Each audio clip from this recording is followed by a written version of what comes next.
আমি এই আমাৰ এনেকুৱা ৰচিদখন আমি দি দিওঁ আমি যেতিয়া আমাৰ ধান কেম্পাছৰ পৰা বাহিৰলৈ কিবা বস্তু যায় এই ৰচিদখন লৈ গ'লে এইটো মানে আমাৰ নিয়মত পৰে। প্ৰথমেই আমাৰ অহা 12 তাৰিখৰ পৰা 12 অক্টোবৰৰ পৰা গুৰু জয়ন্তী ভাগ আৰম্ভ হ'ব। এই সম্পৰ্কে আপোনালোকক ক'ব বিচাৰিছোঁ। 3দিনীয়া কাৰ্যসূচীৰে আমি গুৰু জয়ন্তী পালনৰ আয়োজন কৰা হৈছে। এই 3 দিনত আমাৰ কাৰ্যসূচীখন ওলোৱা নাই, কিছু অসুবিধাৰ বাবে আজি আবেলি ওলাব। তথাপিতো মই আপোনালোকক কৈ দিছোঁ, এই 3 দিনত কাৰ্যসূচী মই আপোনালোকক অৱগত কৰিব বিচাৰিছোঁ। আমাৰ 25 আহিন 12 অক্টোবৰ পুৱা 3 বজাত আমাৰ যিখিনি ধৰ্মীয় অনুষ্ঠান থাকে সেইখিনি আৰম্ভ হ'ব।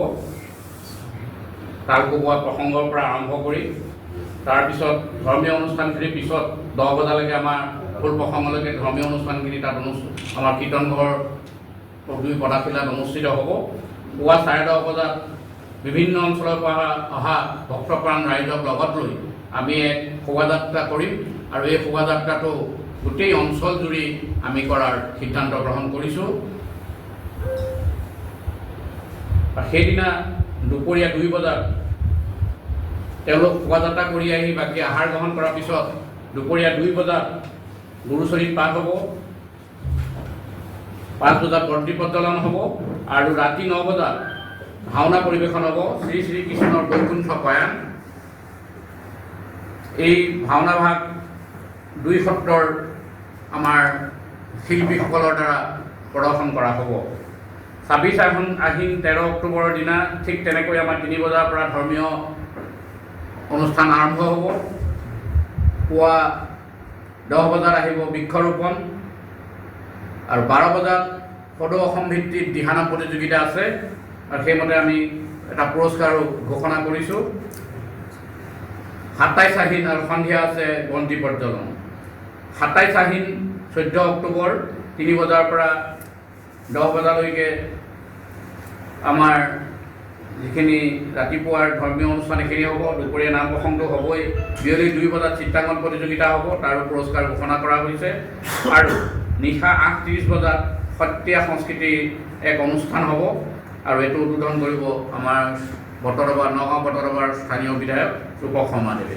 আৰু এই 3 দিনীয়াকৈ আমি উলহ মালহেৰে বটৰবাৰ থানৰ আমাৰ গুৰুজনাৰ জন্ম জয়ন্তী ভাগ পালনৰ আমি আয়োজন ইতিমধ্যে কৰিছোঁ আৰু আমি আপোনালোকৰ এই ক্ষেত্ৰত সহায় আৰু সহযোগিতা কামনা কৰিছোঁ।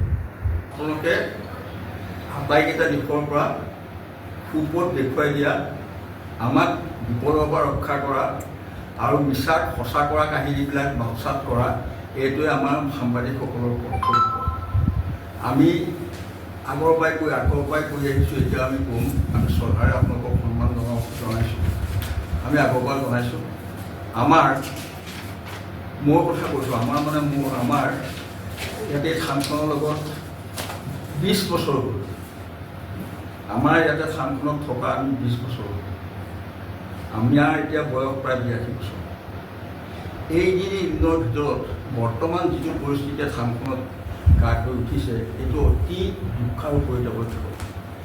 সম্পাদকেতো বস্তাপাত টানি নি চুৰ কৰি দিয়া নাই নহয়। আমাৰ যিসকল আমি আছোঁ কণ্ট্ৰি কৰোঁতে আমাৰ কৰ্মচাৰী আছে, সকলো মিলিহে 50,000 কইন্স কণ্ট্ৰি কৰিবলৈ কিমান সময় লাগিব?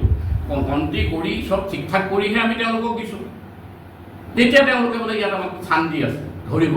আমিতো ভবা নাই এইবিলাক এনেকুৱা বেদময় কাম কোনোবাই কৰিব পাৰে বুলি। এই ঘটনাটো কিন্তু যিসকলে কামটো কৰিছে তেওঁলোক এই থানত যেতিয়া আছিলে সেইসকল তেতিয়া তেওঁলোকে কি কৰিছিলে? আমি তাৰে 5 জনক বহিষ্কাৰ কৰিবলগীয়া হৈছে থানৰ পৰা এই এনেকুৱা কাম কৰাৰ কাৰণে। গতিকে আমি আপোনালোকক আহ্বান জনাইছোঁ, এই ঘটনাবিলাকে বা এই প্ৰচাৰবিলাকে থানখনৰ মৰ্যাদা লাঘৱ কৰে। আমি আপোনালোকক আশা ৰাখিছোঁ, সেইসকল সাংবাদিককো অনুৰোধ জনাইছোঁ যে তেখেতসকলে থানখনৰ মৰ্যাদাটো লাঘৱ নকৰিব। ইয়াৰ যি ঐতিহ্য আছে এই ঐতিহ্যটাকে তেওঁলোকে কালিমা নলগায়। আমি আপোনালোকক এটা ফৰ ইনফৰ্মেশ্যন এটা কৈছোঁ যে আমাৰ কমিটিখনে আমি টকা পইচাৰ ক্ষেত্ৰত যিটো আমাৰ শব্দটো হ'ব আমি সুন্দৰ এটা পৰিকল্পনা টকা পইচা খৰচ কৰা ব্যৱস্থা কৰিছোঁ। আমি যিমান টকা আমাৰ সংগৃহীত হয় আমি কেতিয়াও সেই টকা কেছ খৰচ নকৰোঁ। আমাৰ কেছ লেনদেন আমি বন্ধ কৰি দিওঁ। যিমান আহিব, 1 টকা আহিব দিনটো আমি বেংকত দিম, 10,000 আহিব আমি বেংকত দিম, আমাৰ সম্পাদক আছেই, মই সেইখিনি সময়ত দিনটো আছিলোঁ, সেইখিনি সময়ত আমি দুজনমান নাই। লৈ যোৱাৰ লগে লগে তাত ধৰি এটা অপ্ৰীতিকৰ পৰিস্থিতিৰ সৃষ্টি কৰি দিলে, যেন টকাখিনি চুৰ কৰি আনিছে। সম্পাদকে গম পাই গ'ল, সম্পাদকে দুজনমানে সম্পাদককে এওঁ চুৰ অমুক তমুক যথেষ্ট ধৰণৰ বেয়া ব্যৱহাৰ কৰিছে।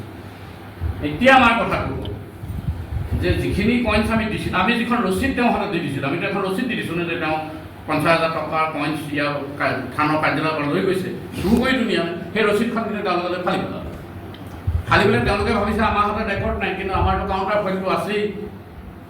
তাৰপিছত যেতিয়া হুলস্থুল হ'ল, কিবা হ'ল, আমালৈও ফোন কৰিলে, আমিও এডিশ্যনেল এছ পিক ফোন কৰিলোঁ, আমিতো এতিয়া ফটকৈ আহিও নাপাওঁহি, থানালৈ ফোন কৰিলোঁ, থানাও আহিল। কিন্তু আমাৰ সম্পাদকক দুজনমানে সেইদিনা যথেষ্ট মিছবিহেভ কৰিছে, চোৰ তোৰ বুলি কৈ।